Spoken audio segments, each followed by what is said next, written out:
గుట్కా ఖైనీ తినడం హరాం పనినా లేదంటే ముస్తహబ్ పనినా?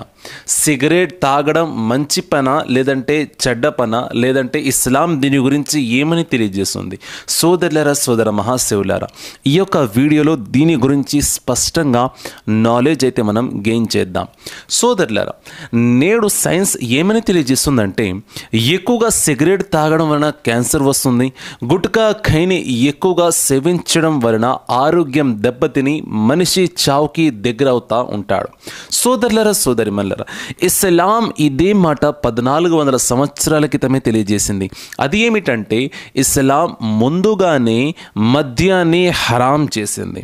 ఎవరైతే మద్యం యొక్క ఒక గుట్కనైనా సేవిస్తారో అల్లాహ్ వారి యొక్క 40 సంవత్సరాల యొక్క పుణ్యాలను స్వీకరించడు. వారి యొక్క నమాజ్ ఏ పనైనా సరే వారు మంచి కార్యాలు చేస్తే అవి అల్లాహ్ స్వీకరించడు. సోదరులారా, ఇది మద్యం గురించి, ఆల్కహాల్ గురించి. అలాగే సిగరెట్ గురించి ఇస్లాం ఏమని తెలియజేస్తుందంటే ఎవరైతే సిగరెట్ లేదంటే మత్తుగల పదార్థాలు ఎక్కువగా సేవిస్తారో, డ్రగ్స్ అయినా సరే సిగరెట్ అయినా సరే ఎక్కువగా సేవించి వారు చావుకి దగ్గర అవ్వబోతారో ఆ సమయంలో అది వారిపై హరాం అవుతుంది. అది ఒకవేళ వారి యొక్క ఆరోగ్యం దెబ్బతిన్నది, మందుల వలన వారి యొక్క ఆరోగ్యం కంట్రోల్లోకి వస్తుంది, వారు ఆరోగ్యవంతులుగా మారతారు. ఆ యొక్క సమయంలో మక్రూహే తెహ్రీమీ అవుతుంది, అంటే పెద్ద పాపము అన్నమాట. ఒకవేళ వారు ఇప్పుడిప్పుడే అలవాట్లోకి వస్తున్నారు, సిగరెట్ ఇప్పుడిప్పుడే అలవాట్లోకి వస్తున్నారు, ఆ సమయంలో వారిపై అది మక్రూహే తన్జీహీ అవుతుంది, అంతే చిన్న పాపం అని అర్థం. సోదరులారా, సోదరిమణులారా, అంటే సింపుల్గా చెప్పాలంటే మద్యం యొక్క అలవాటు మినహాయించి సిగరెట్, గుట్కా ఖైనీ ఈ యొక్క అలవాట్లు త్వరలోనే ప్రారంభమైంది. ఇప్పుడిప్పుడే అంటే దగ్గరగా ఒక నెల 2 నెలల నుంచి అలవాటు అయింది. ఆ యొక్క సమయంలో మక్రూహే తన్జీహీ అంటే చిన్న పాపము అని అర్థం. ఇలా ఎందుకుందంటే ఒకవేళ ఆ యొక్క అలవాటు కంట్రోల్ చేసుకుంటే అతడు దాంతో దూరం అవ్వగలడు.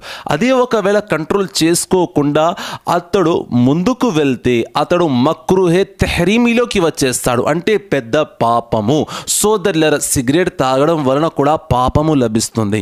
సోదరులారా, సోదర మహాశివులారా, చాలామంది ఏమని భావిస్తారంటే సిగరెట్ తాగి సెంటర్ ఫ్రెష్ తిని వజూ చేసి మనం నమాజ్ చేసేవచ్చు అని భావిస్తారు. కానీ ఆ సిగరెట్ తాగడం వలన మీకు లభించిన పాపాల గురించి మీకు ఏమైనా ఐడియా ఉందా?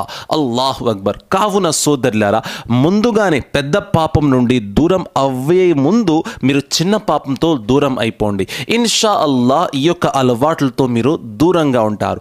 ఎవరికైతే ఈ యొక్క సందేశం తెలియదో వారికి కూడా తెలియజేయండి. ఎవరైతే చావుకి దగ్గర వెళ్తారో వారిపైన అది హరాం అవుతుంది. ఎవరి యొక్క ఆరోగ్యం అయితే దెబ్బతింటుందో వారు మందుల ద్వారా దాన్ని కంట్రోల్ చేసుకోగలరో వారు మక్రూహే తెహ్రీమీలోకి పాల్గొంటారు, అంటే పెద్ద పాపం అని అర్థం. ఎవరికైతే త్వరలోనే అలవాటు పడిందో, అంటే ఇప్పుడిప్పుడే అలవాటైందో వారిపై మక్రూహే తన్జీహీ అవుతుంది, అంటే చిన్న పాపం అని అర్థం. అంటే ముందుగానే మనం చిన్న పాపంని కంట్రోల్ చేసుకున్నట్లయితే మనం పెద్ద పాపంలోకి వెళ్ళము కదా. మనం ఈ పాపాన్ని కంట్రోల్ చేసుకున్నట్లయితే మనం హరాం దాకా వెళ్ళము కదా. కావున సోదరులారా, ఈ చెడ్డ అలవాట్లతో దూరం అవ్వండి. మత్తుగల పదార్థాలు ఇస్లాం 1400 సంవత్సరాల క్రితమే నిషేధించింది. అది సిగరెట్ అయినా సరే, మద్యం అయినా సరే, అది గుట్కా ఖైనీ అయినా సరే, డ్రగ్స్ అయినా సరే, ఏదైనా సరే ఇస్లాం 1400 సంవత్సరాల క్రితమే నిషేధించి మనకి సరైన దారిని చూపించింది.